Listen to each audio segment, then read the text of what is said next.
So, in order to understand this, narcissistic rabbit hole of the mind games and tactics they have, we actually need to understand what those tactics are. And you'll find these toxic conversation tactics that narcissists use. It does feel like when you're in there in the middle of them, it's trying to like navigate a corn maze in the dark. Only thing is, like every corner, every turn that you make, it just makes you more and more confused, makes you feel more and more lost. And you find that these circular conversations that you get stuck in, they spin you around like a merry-go-round that's just had the thing cranked up all the way to warp speed, warp 9.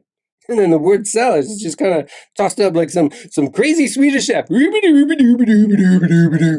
know what the ingredients are. I don't even know what we're talking about. Like the chef's gone wild, it's gone rogue. And their attacks, they come at us like, they're a pie throwing contest in a slapstick comedy. When you actually look back and realize how nuts these conversations that we had with narcissists actually were. Because looking back, none of it actually makes any sense. Because you'll find it's just like a debate over the grocery list. All of a sudden it becomes into this debate over, what you wore at your high school prom and who your boyfriend was and whether or not you made out in the limo. None of your business. And the two are not related. And yet there you are, debating it. So just be aware. Be aware that like when a narcissist tries to discredit you or tries to confuse you, could be because it's kind of like the narcissist motto to do that. You just feel like, they're playing darts in the dark. Blah. Meanwhile, you're just kind of standing there going, what the hell is all of this? How nuts are they? And at first, we're kind of sensitive, so it feels like all of the jobs are just kind of finding their way and sticking to us like Velcro. But eventually, we see that this is just nonsense games that are just kind of being played. It's like I'm not even going in the room and forget about this Velcro suit that I'm wearing. I'm not wearing that no more. It's like forget it. It's like when we talked about how dinner was at the restaurant that we went to, becoming the debate over the dessert choices of the last wedding that we went to and how horrible they were. And what a horrible friend they were for inviting us. It's like, how does that happen?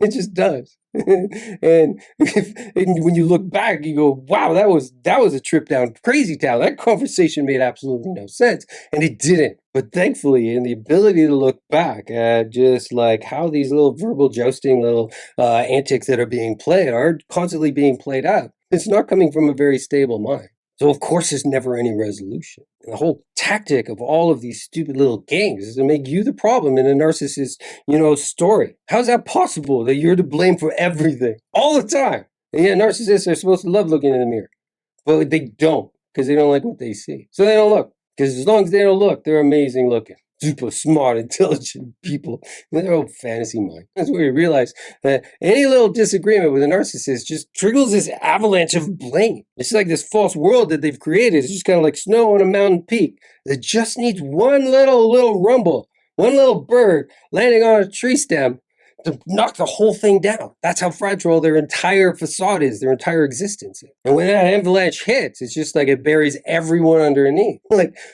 someone else is always the root cause of everything that ever bad that's ever happened. Every one of their bad little mood swings just creates this global unrest. World War 3, 4, 5, 6, 7, 8. It's like you dare serve peas, with dinner. All of a sudden becomes this onslaught about, how you ruined our vacation in 2021. Right? Because at the resort, they had peas in their spaghetti sauce. Who does that?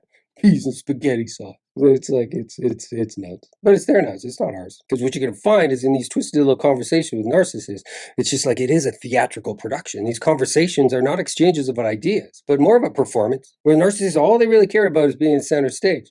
Leaving you as if like you're the audience who didn't even buy a ticket to this show. And yet they're always on the stage looking for attention. Creating drama with everything and realizing that nobody actually cares about their drama. You realize that these conversations with narcissists, they're not a dialogue anymore, but they're a narcissistic monologue. And over time, what you realize is the plot twist in every single one of these monologues has become so predictable that they're actually exhausting to listen to after a while. So a way for us to protect ourselves is important to avoid feeding that supply. It means for us to make that conscious decision not to throw gasoline on a bonfire. And the way we realize that is the only way to win these arguments is just not to play at all. Yeah, they're always going to be looking for a debate. If they want to debate someone, hand them a mirror. You want to debate someone? Debate yourself. Because that's what it feels like. You're debating yourself. If you love the sound of your own voice, then go you listen to it. I don't want to have to listen to it anymore. I'm not available. And don't leave a message. I don't listen to voicemail. That's a reasonable response. Well, it's like it's so important for us to prioritize just our own self-care more and more and more. Because it doesn't just become an option. It becomes like a necessity for our own survival, especially when we're dealing with a narcissist. It's like our energy is what we need to protect. And the more and more moments that we kind of create for ourselves away from their chaos, the more strength that we can find. And the more we can find like an oasis in the desert of this toxic landscape of theirs. Because they're just so full of nonsense. Because we can't choose to exit their storm and find these little serene places, these little moments more and more, where our thoughts are our own, where our peace is our default setting. And by understanding these narcissistic tactics, it's like they're not about you, but a reflection of a narcissist's own chaotic internal landscape. And by understanding that, it helps us detach from getting sucked into their void, into a black hole of evil and nonsense and crazy making. Because you're not the villain in the narcissist storyline. Yeah, they love drama. They'll create a pyramid of drama. You want to stand on the top of that pyramid. Let them. They're not going to be the audience for that anymore. Because you actually have a choice. You can choose the path that you want.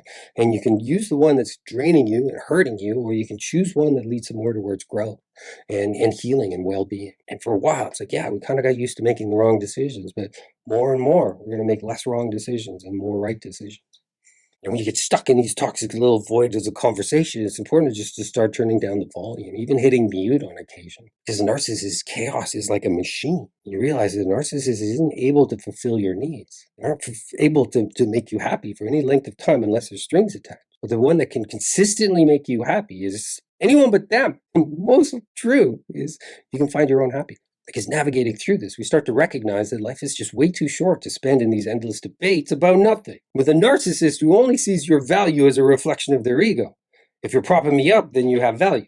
If you're not propping me up, then you have no value. So what you're looking for is not a partner, you're looking for an audience, someone to validate you. In which case, it's just like, I hereby resign from that role.